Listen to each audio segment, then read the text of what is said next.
Hello friends, स्वागत है आप सबका आपके अपने channel study with Abhay sir में। आज हम लोग भारतीय संविधान के अंतर्गत अनुसूची का अध्ययन करेंगे। तो आइए देखते हैं सबसे पहले अनुसूची है क्या और इसका महत्व क्या है। देखिए, जैसे कि मैंने लिख दिया है कि अनुसूची एक तरह की लिस्ट है जो संविधान के अंत में जोड़ी गई है। मतलब जो संविधान लिखा गया है उसके अंत में इसको जोड़ा गया है। अनुसूची संविधान के मुख्य भाग को स्पष्ट करने और आसान बनाने में मदद करती है। जैसे संविधान का जो पहला भाग है, संविधान का जो पहला भाग है उसको और अधिक स्पष्ट करने के लिए प्रथम अनुसूची का प्रयोग किया जाता है। तो बेसिकली अनुसूची जो है वो संविधान के विभिन्न भागों को जटिल किए बगैर आसानी से समझाने का कार्य करता है। ठीक है। अब इसके अलावा देखा जाए कि भारतीय संविधान में कितनी अनुसूचियां शामिल हैं। भारतीय संविधान में कितनी अनुसूचियां शामिल हैं, तो अनुसूचियों की यदि संख्या देखा जाए तो देखिए, आप कह सकते हैं कि प्रारंभ में अर्थात जब संविधान लागू हुआ था तब, संविधान कब लागू हुआ था आपको पता ही है। तो 26 जनवरी 1950 के समय भारतीय संविधान में कुल 8 अनुसूचियां शामिल थी, जो कि वर्तमान में ये इनकी संख्या बढ़कर 12 हो गई है। ठीक है। प्रारंभ में कितनी थी? 8 ही थी और अभी बढ़ के कितना हो गया है? 12 हो गया है। ठीक है। अब हम देखते हैं एक एक अनुसूची को बारी बारी देखते हैं कि उसमें क्या दिया है और उससे संबंधित कौन कौन से क्वेश्चन जो है बन सकते हैं, इसको देखते हैं। ठीक है। तो सबसे पहले देखते हैं प्रथम अनुसूची। कौन सा देखते हैं? प्रथम अनुसूची।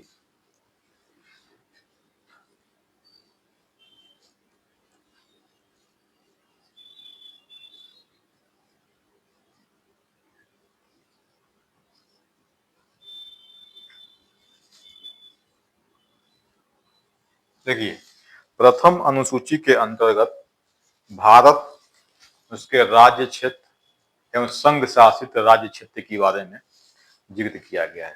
प्रथम अनुसूची में भारत क्षेत्र के राज्य एवं संघ शासित क्षेत्र के बारे में जिक्र किया गया है। राज्य यानी कि स्टेट और संघ शासित क्षेत्र का मतलब होता है यूनियन टेरिटरी। ठीक है। तो आप चाहें तो यहाँ लिख सकते हैं कि भारत के राज्य क्षेत्र, भारत के राज्य क्षेत्र सॉरी भारत राज्य के राज्य एवं संघ शासित क्षेत्रों का वर्णन कहाँ किया गया है? अनुसूची 1 में किया गया है। ठीक है। अब आपके लिए कोई पूछे कि वर्तमान समय में भारत में कितने राज्य हैं? भारत में कितने राज्य हैं और कितने केंद्र शासित राज्य हैं? तो देखिए, प्रारंभ में जब भारत आजाद हुआ था उस समय तो भारत रियासतों में, ब्रिटिश प्रांत में, ब्रिटिश कमिश्नरी में बटा हुआ था। अब इसको पहली बार संगठित कब किया गया था? तो राज्य पुनर्गठन आयोग, जिसे हम फजल अली आयोग भी कहते हैं, इनके द्वारा पहली बार राज्यों का पुनर्गठन 1956 में किया गया था। तो प्रारंभ में अगर देखा जाए, प्रारंभ में जो राज्य थे वो 14 थे और जो यूनियन टेरिटरी था यानी कि संघ शासित क्षेत्र थे वो 6 थे। हालांकि आप ध्यान रखिएगा कि फजल अली आयोग ने प्रारंभ में 16 राज्य और 3 संघ शासित राज्य की प्रस्ताव दिया था, लेकिन 14 राज्य और 6 केंद्र शासित राज्य बनाया गया। अभी वर्तमान में क्या स्थिति है भारत में? अभी वर्तमान में यदि देखा जाए वर्तमान में भारत में जो राज्य है अर्थात स्टेट की संख्या जो है वो 28 यानी कि 28 है, और जो संघ शासित क्षेत्र या यूनियन टेरिटरी है इनकी संख्या कितनी है? 8 है। ठीक है, तो प्रारंभ में फजल अली आयोग की सिफारिश के बाद भारत में राज्यों की संख्या 14 और यूनियन टेरिटरी की संख्या 6। वर्तमान में भारत में कुल 28 राज्य और 8 संघ शासित राज्य हैं। ठीक है, अब देखते हैं, अब इससे संबंधित और क्या क्या क्वेश्चन बन सकता है उसको भी देख लेते हैं। अनुसूची 1 में जो दिए गए राज्य हैं उनसे संबंधित और कौन कौन से क्वेश्चन बन सकते हैं। ठीक है, अब यदि आपसे पूछे कि भारत का सबसे बड़ा राज्य आप बताएं, तो क्षेत्रफल के आधार पे भी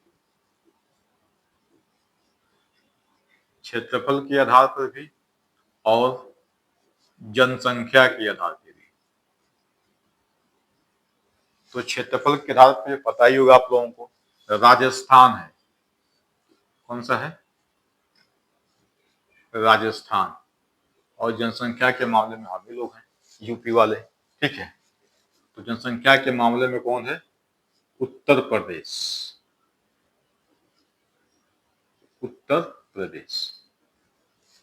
तो ये बन सकता है क्वेश्चन। सबसे बड़ा राज्य अगर पूछ सकता है तो सबसे छोटा राज्य भी पूछ सकता है कि भारत का सबसे छोटा राज्य कौन है, क्षेत्रफल और जनसंख्या के हिसाब से। भारत का सबसे छोटा राज्य आप बताएं, क्षेत्रफल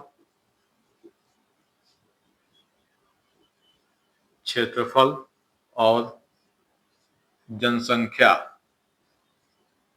इन दोनों के आधार पे। तो क्षेत्रफल पे आपको पता है कि जो भी हाल ही में बना था लद्दाख भारत का सबसे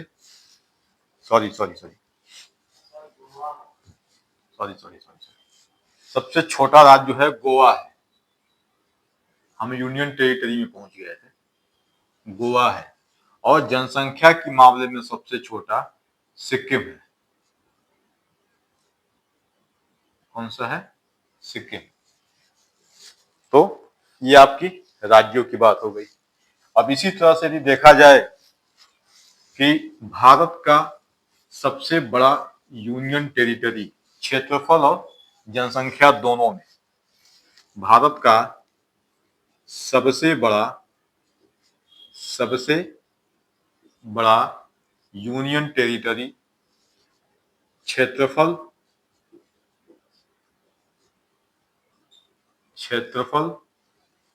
और जनसंख्या दोनों में, यदि दोनों में देखा जाए तो क्षेत्रफल में सबसे बड़ा है वो है लद्दाख है। और जनसंख्या में भारत की राजधानी से आप कहते हैं दिल्ली या न्यू दिल्ली, ये सबसे बड़ा जनसंख्या वाला यूनियन टेरिटरी है। ठीक है, अब इसी तरह से भारत का सबसे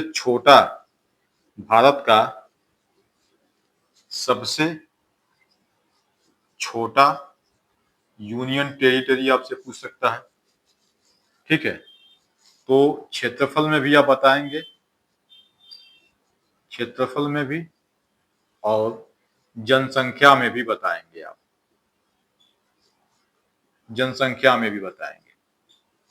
तो ये आसान है क्योंकि क्षेत्रफल और जनसंख्या दोनों में एक ही है, जिसको बोलते हैं लक्षद्वीप। क्या बोलते हैं? लक्षद्वीप। लक्षद्वीप कहाँ है? तो लक्षद्वीप अरब सागर में है। कहाँ है? अरब सागर में। जब आप भूगोल पढ़ेंगे तो मैपिंग आपको कराई जाएगी, तो सारी चीजें आपको विजुलाइज कराई जाएंगे, वहां पे सब आपको दिखाई जाएंगी। ठीक है, तो ये कुल मिला के अनुसूची 1 से संबंधित मोटा मोटी यहाँ तक सवाल बनने की संभावना है। ठीक है, तो आप ये देखेंगे। अब अनुसूची 1 कंप्लीट हुआ आपका। अब हम देखेंगे अनुसूची 2। क्या देखेंगे? अनुसूची 2 देखेंगे। अनुसूची 2 या दूसरी अनुसूची। प्रथम हो गया, अब आप देखिए दूसरी।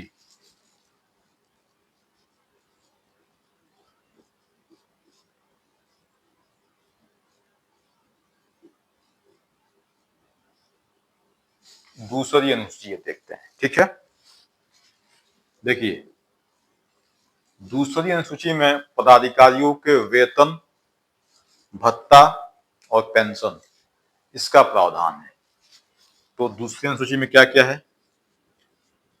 पदाधिकारियों के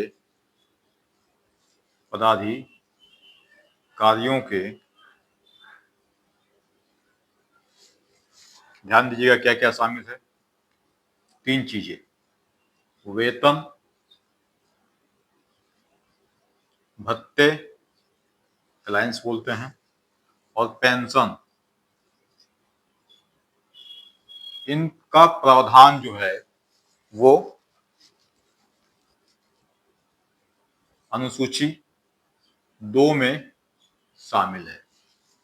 छोटे मोटे एग्जाम में तो यहीं से काम चल जाएगा, लेकिन अगर एग्जाम का लेवल थोड़ा सा हाई हो तो आपसे पूछ सकता है कि वो कौन कौन से पदाधिकारी हैं,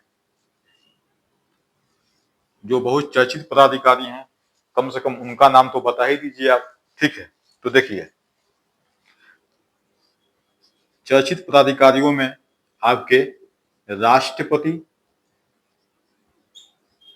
राष्ट्रपति, उपराष्ट्रपति, उपराष्ट्रपति और राज्यपाल। ठीक है, राष्ट्रपति, उपराष्ट्रपति और राज्यपाल। ठीक है, इसके बाद से किसका वेतन? इनका वेतन। इसके बाद देखा जाए तो किसके वेतन का प्रावधान है इसमें? देखिए संसद में 2 सदन होते हैं, लोकसभा और राज्यसभा। तो लोकसभा लोकसभा के स्पीकर या अध्यक्ष, अध्यक्ष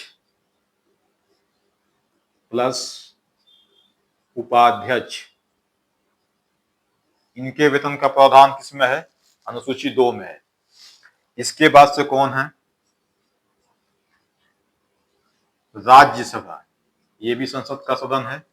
राज्यसभा के सभापति और उप सभापति, उपसभापति के वेतन का प्रावधान है।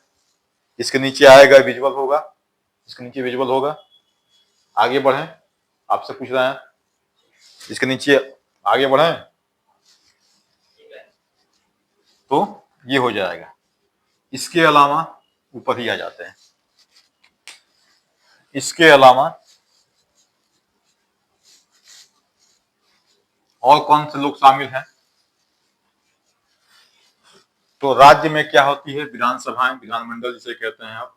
विधानमंडल के अंतर्गत किसी राज्यों में केवल विधानसभा होती है और कुछ राज्यों में विधानसभा और विधान परिषद भी होता है। ठीक है, तो आप कह सकते हैं चौथे नंबर पे कौन से पदाधिकारी हैं?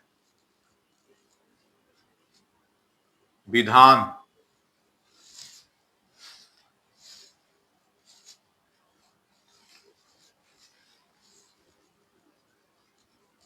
विधान मंडल के विधानमंडल के अध्यक्ष और उपाध्यक्ष, अध्यक्ष और उपाध्यक्ष का वेतन क्या है, इसमें शामिल है। ठीक है, अनुसूची 2 में। इसके बाद से और कौन शामिल है, किसका वेतन शामिल है, तो ध्यान दीजिएगा, भारत का सर्वोच्च न्यायालय, भारत का सर्वोच्च न्यायालय और उच्च न्यायालय, जिसको आप कहते हैं high court, supreme court plus high court के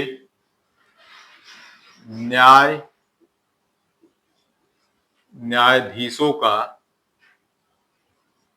वेतन, न्यायाधीशों का वेतन शामिल है।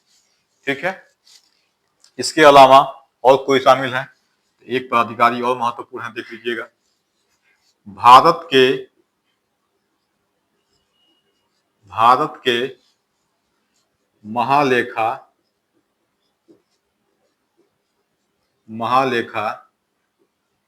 परीक्षक, इनका भी क्या है, वेतन का जिक्र जो है वो अनुसूची 2 में है। तो अनुसूची 2 किससे संबंधित है, प्रमुख पदाधिकारियों के वेतन, भत्ता और पेंशन से संबंधित है।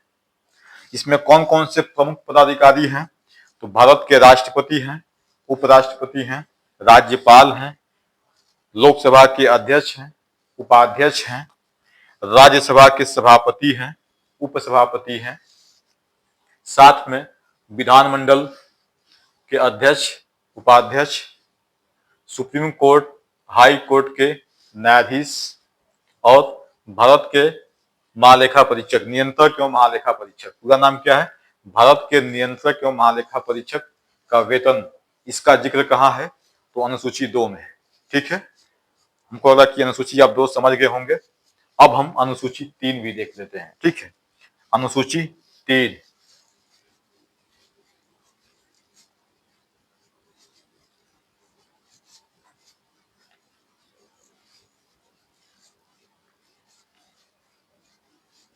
अनुसूची 3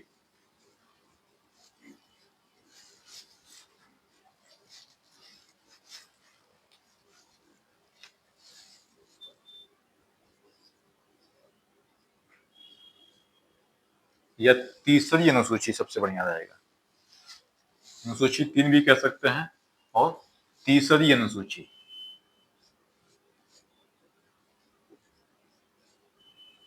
तीसरी अनुसूची। ठीक है, देखिए, दूसरी में वेतन था, तीसरी में शपथ। इसको आदमी कंफ्यूज होते हैं कि किसमें वेतन है, किसमें शपथ है। तो आप ऐसे याद रखिएगा कि पहले आप वेतन कर्मचारी को देंगे, तो फिर वो आपके लिए शपथ लेगा कि आपके साथ ईमानदारी से काम करेगा। ठीक है, तो पहले वेतन, तो इसके बाद से क्या है, शपथ। तो इसमें क्या दिया गया है, पदाधिकारियों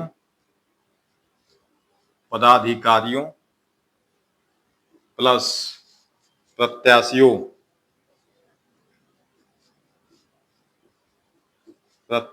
के पदाधिकारियों प्लस प्रत्याशियों के, अभी बताएंगे कि कौन से प्रत्याशी। ठीक है, प्रत्याशियों के शपथ एवं प्रतिज्ञान, शपथ एवं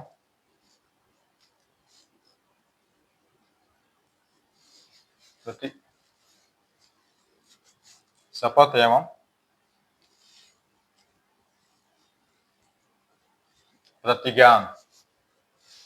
शपथ एवं प्रतिज्ञान का जिक्र है,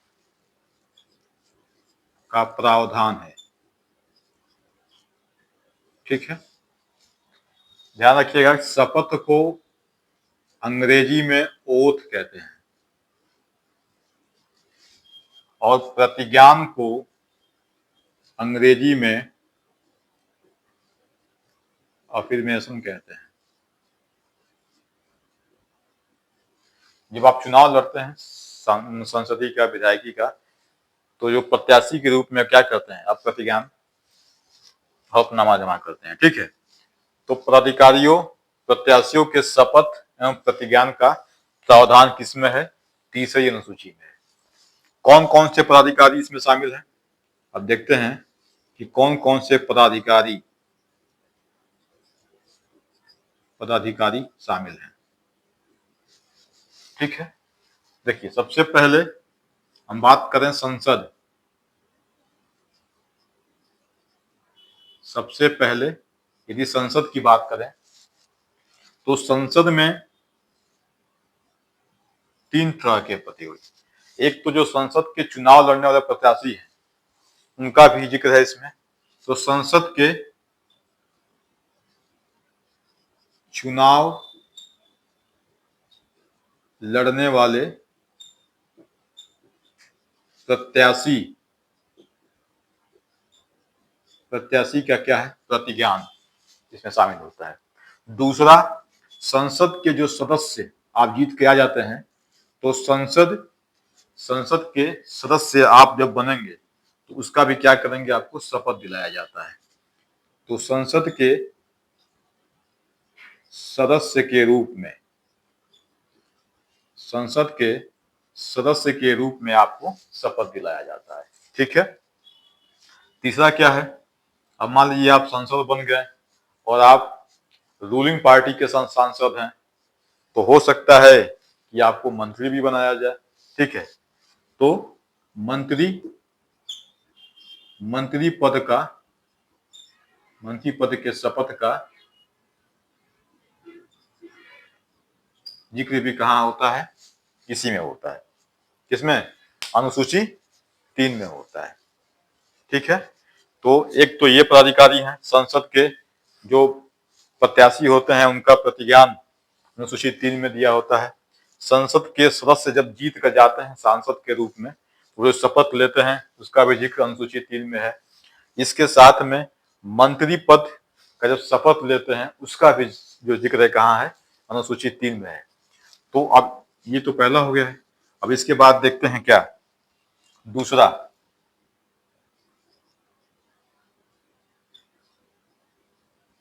विधान मंडल। इसमें भी वही 3 अब अपना सकते हो जो यहाँ पे हैं। विधान मंडल के चुनाव लड़ने वाले प्रत्याशियों का प्रतिज्ञान कहाँ होता है, अनुसूची 3 में होता है। विधान मंडल का मतलब जो राज्यों में जो प्रांतीय चुनाव होता है ना, जैसे अपने यहाँ आप कहते हो विधायकी का चुनाव। ठीक है, तो उस चुनाव में जो प्रत्याशी चुनाव लड़ते हैं उनके लिए जो प्रतिज्ञान लेते हैं उसका भी जिक्र किसमें है, अनुसूची 3 में है। साथ में जब आप विधायक चुन कर जाते हो तो विधानसभा या विधान परिषद की जब आप सदस्यता लेते हो तो उस समय भी क्या होता है, आप जो शपथ लेते हो उसका जिक्र कहाँ है, अनुसूची 3 में है। इसके साथ यदि आप रूलिंग पार्टी में हो और आपको मंत्री का दर्जा दिया जाता है तो जो मंत्री के पद का शपथ लेंगे उसका भी दर्जा कहाँ है, उसका भी जिक्र कहाँ है, अनुसूची 3 में ही है। ठीक है, तो ये 2 हैं। इसके अलावा किसके शपथ का जिक्र है, तो ये संसद और विधानमंडल का समझ में आ गया है। अब इसके अलावा और कौन है देखते हैं। तो तीसरे नंबर के कौन है, हाई कोर्ट,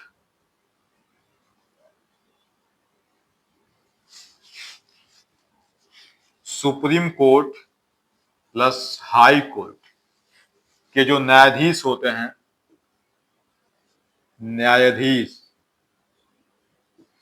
इनके भी शपथ का जिक्र किसमें है, अनुसूची 3 में है। इसके साथ में और कौन है, तो भारत के नियंत्रक एवं महालेखा परीक्षक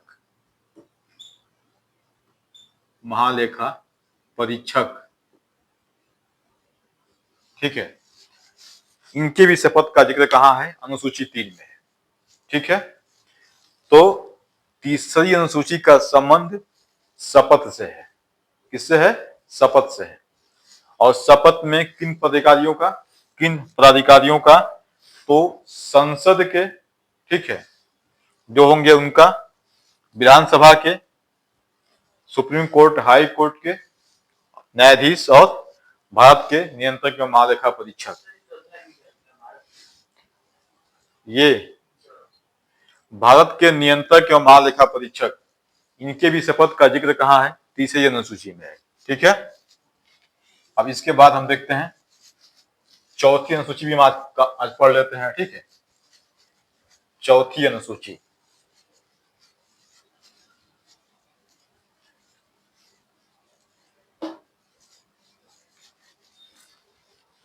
चौथी अनुसूची,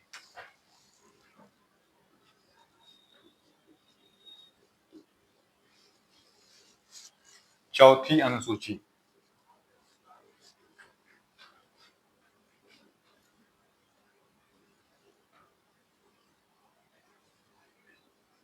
चौथी अनुसूची, चौथी अनुसूची में क्या है? चौथी अनुसूची में संसद के 2 सदन हैं, लोकसभा और राज्यसभा। तो राज्यसभा में सीटों का आवंटन है। क्या है? राज्यसभा में सीटों का आवंटन किसके लिए? जो भारत के राज्य हैं और केंद्र शासित राज्य हैं, तो किस राज्य और किस केंद्र शासित राज्य को राज्यसभा में कितनी सीटें दी जाएंगी, उसका जिक्र कहाँ है? चौथी अनुसूची में। ठीक है, तो आप कह सकते हो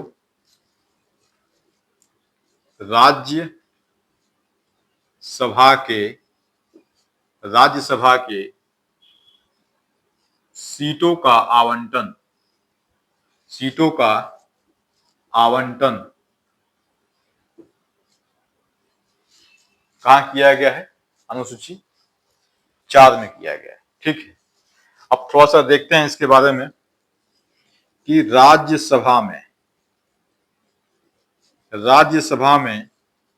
कितनी सीट है। राज्यसभा में कितनी सीट है? 250 सीट है, जिसमें से 238 सीट निर्वाचित है तथा 12 सीट क्या है? नाम निर्देशित है। नाम निर्देशित या मनोनीत। ठीक है, जब हम संसद पढ़ेंगे तो डिटेल में पढ़ेंगे ये इनका चुनाव कैसे होता है, कौन सी बॉडी करती है। ठीक है, ये वहां डिटेल पढ़ेंगे। अभी यहाँ पे क्या है? बस संख्या लिख लीजिए। और यदि थोड़ा सा डीप में क्वेश्चन पूछे चौथी अनुसूची से तो क्या पूछ सकता है? देखिए, थोड़ा सा और यदि डीप में हम जाएं तो पूछेगा कि सर्वाधिक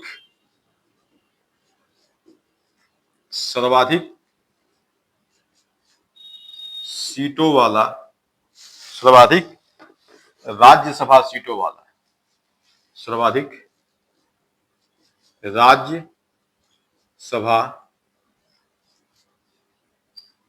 सीटों वाला राज्य बताएं। सर्वाधिक राज्यसभा सीटों वाला राज्य बताएं। तो देखिए, राज्य अर्थात स्टेट और दूसरा यूनियन टेरिटरी अर्थात संघ शासित क्षेत्र। तो अगर सबसे अधिक सीट राज्यसभा सीट वाला राज्य पूछता है तो आप क्या बताएंगे? उत्तर प्रदेश। क्या बताएंगे? उत्तर प्रदेश। 31 सीटें हैं राज्यसभा में यूपी की हैं।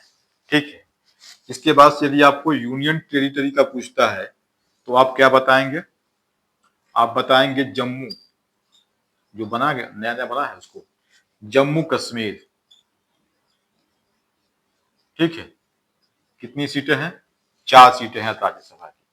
जब यह संघ शासित राज्य नहीं बना था तो उसके पहले दिल्ली में सर्वाधिक सीटें थी। केंद्र शासित प्रदेश दिल्ली में सर्वाधिक सीटें थी, कितनी थी? 3 सीट थी। ठीक है, फिलहाल जम्मू कश्मीर के पास 4 सीट है यूनियन टेरिटरी में, और राज्यों में अगर बात किया जाए तो यूपी के पास सबसे अधिक सीट है, कितनी है? 31 सीट है। ठीक है, ये आपकी चौथी अनुसूची। अब हम देखें थोड़ा सा इसका रिवीजन बहुत फास्ट। पहली अनुसूची में क्या है? भारत जो राज्य हैं, जो भारत देश है, उसके राज्य और संघ शासित क्षेत्रों के नाम क्षेत्र के बारे में जिक्र दिया गया है। ठीक है, दूसरी अनुसूची में क्या दिया गया है? वेतन, भत्ता, पेंशन निम्नलिखित पदाधिकारी जिनका मैं अभी जिक्र किया था उनका दिया है। तीसरी अनुसूची में क्या दिया है? तीसरी में क्या दिया है? शपथ। ठीक है, किसका किसका? अपने आप देखा है कौन कौन से पदाधिकारी का। चौथी में क्या दिया है? राज्यसभा के सीटों का बंटवारा। ठीक है, किस राज्य को या किस केंद्र शासित राज्य को कितनी सीटें दी जाए। ठीक है, क्लास लंबा हो रहा है, इसके बाद 8 अनुसूचियां बच रही हैं जो कि हम नेक्स्ट क्लास में उसको पूरा करेंगे 5 से लेकर आगे तक। ठीक है, और तब तक के लिए आप अपना ध्यान रखें, ख्याल रखें और पढ़ाई करते रहें, सकारात्मक रहें। ठीक है, जय हिंद, जय भारत।